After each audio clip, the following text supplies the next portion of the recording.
তো এই চ্যানেলের এটা হলো প্রথম ভিডিও, যেটার টপিক খুবই ইন্টারেস্টিং। আমি আগেই বলে দিচ্ছি আজকে যে টপিক হলো ভাই, সেটা হলো ভাই সমাজ।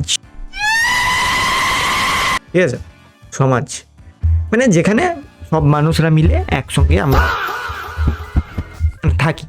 মানে একটা সাদা মানুষ, একটা কালো মানুষ, একটা হিন্দু মানুষ, একটা মুসলিম মানুষ, একটা খ্রিস্টান মানুষ, একটা এই মানুষ সেই মানুষ, সবাই মিলে আমরা থাকি ভাই ভালোবেসে। তো সেটাকে আমরা আমার মতে সমাজ বলে। এবারে এখানে 3 ধরনের মানুষ হয়। ठीक है। প্রথম হলো ভালো, যেটা আমি নই। সেকেন্ড হলো খারাপ, সেটাও আমি নই। থার্ড ক্যাটাগরি, যেটা হলো আমি। এই ক্যাটাগরির কোনো নাম নেই, সেটা তোমরা দিতেই পারো ভাই মানে ইয়েতে।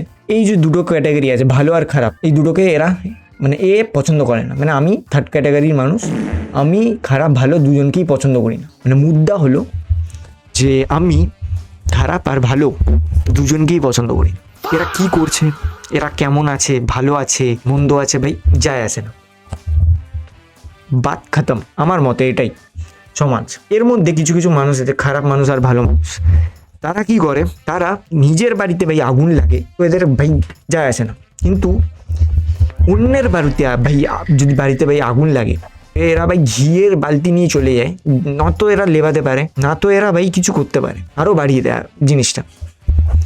ফেসবুকে কয়েকদিন ধরে একটা জানি না ভাই, মানুষের এত কি করে, মানে আমার নিজেরই মনে হয় যে আমি এতটা কি করে হতে পারি ভাই বেলা বা নাল্লা, কাজ নেই ভাই আমার কোনো। আমি ভাই ফেসবুকে খুলেছি, দেখছি ভাই একজন মহিলা, তিনি ভাই হসপিটালে বসে বসে ভাই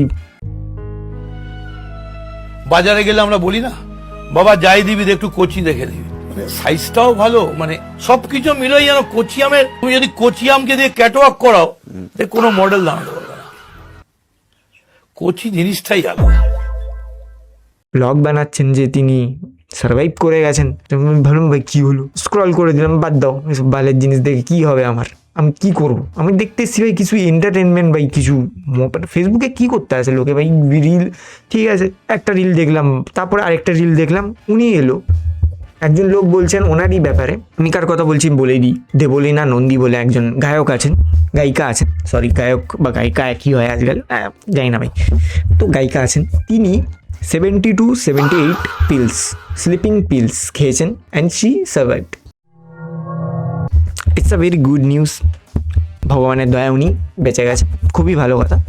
এবারে উনি কেন খেয়েছেন, উনি ঠিক কী কারণে উনি এই পদক্ষেপ তিনি নিলেন, সেটা ভাই আমার জানার ইচ্ছা হয়েছে।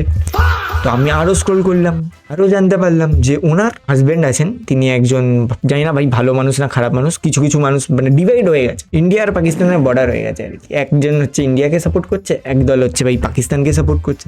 দেবলীনা নন্দী ম্যাডামকে, একজন গায়িকাকে একজন সাপোর্ট করছে একটা দল, যে তুমি ভাই ঠিক, তুমি যেটা করেছো একদম ঠিক করেছো, মানে তোর কথাটা বলছি না, তুমি ডিভোর্স দিয়ে ওনাকে ঠিক করেছো। আবার অনেকে এবার সাপোর্ট করছে ছেলেটাকে। এবার আমি তো ভাই কনফিউজ যে ভাই এদের দুজনের মধ্যে হয়েছেটা কি, পুরো পাগল হয়ে যাচ্ছে পাগল মানে মানুষ, যে ভাই কি এ দোষ ওর দোষ, ও এরকম কেন, এরকম কেন। মেন হলো আমি যতটুকুনি জানি, মানে আমি জানতে পেরেছি যতটুকুনি সেটা বলে দিচ্ছি। মানে কি বলবো, কাজ বাজ নেই তো, এইসবই হয়। দেবলীনা নন্দী আছেন, তিনি তার হাজব্যান্ডের, যতদূর আমার মনে হয় মানে আমার জানা, তিনি তার হাজব্যান্ডের ওপরে কেস করে দিয়েছেন বা ডিভোর্স ফাইল করেছেন, যে তার বাড়ির মা বাবা বা হাজব্যান্ড ভাই অত্যাচার করে বা কিছু, তো একটা ডিভোর্স হয়েছে এদের মধ্যে করেন। এবার কি কারণে করে আমি অতটা ডিপলি জানি না, অত আমি কাকি মানি, ঠিক আছে, আমার ঘন্টা ইচ্ছা নেই, আমার রিল ফিডে আসে এগুলো, আমি কি করব। উনি যে সুসাইড করেন, এটাকে কেটে দিতে হবে।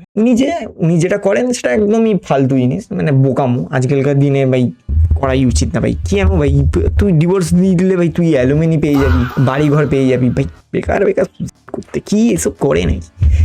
এবারে মাঝখান থেকে চলে আসে ভাই সায়ক হলো একজন অ্যাক্টর আমার মতে। আমি ওনাকে মনে হয় রানী রাসমণিতে দেখেছিলাম। রানী রাসমণি অ্যাকচুয়ালি একটা ভালো সিরিয়াল ভাই, না আমার মতে তো ওটা গোট সিরিয়াল।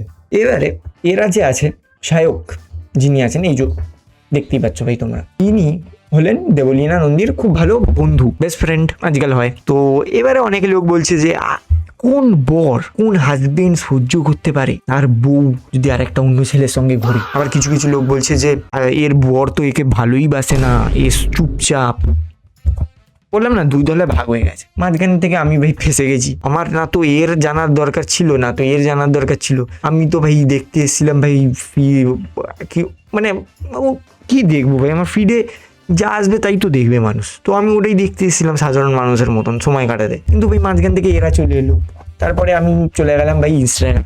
সেখানে গিয়ে দেখলাম ভাই বারুণ ধাওয়ান ভাই এরম করে হাসছে,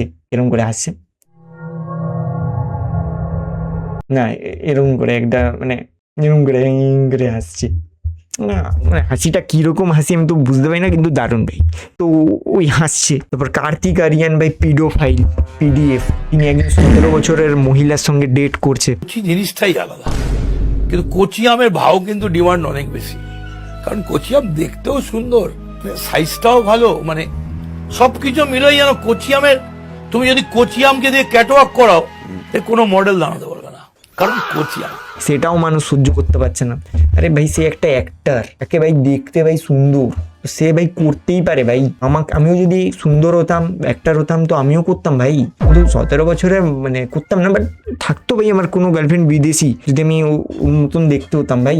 কথা আছে ভাই, এবার অনেকে বলবে ভাই পলিটিশিয়ানরা এই করে, পলিটিশিয়ানরা এই করে।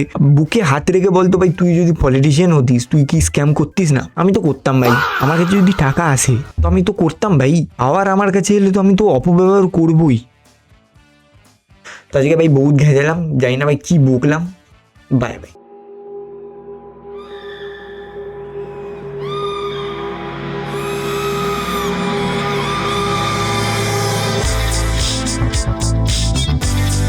কচি জিনিসটাই আলাদা, কিন্তু কচি আমের ভাও কিন্তু ডিমান্ড অনেক বেশি। কারণ কচি আম দেখতেও সুন্দর, সাইজটাও ভালো, মানে সবকিছু মিলেই যেন কচি আমের, তুমি যদি কচি আমকে দিয়ে ক্যাটওয়াক করাও এর কোনো মডেল দাঁড়াতে পারবে না।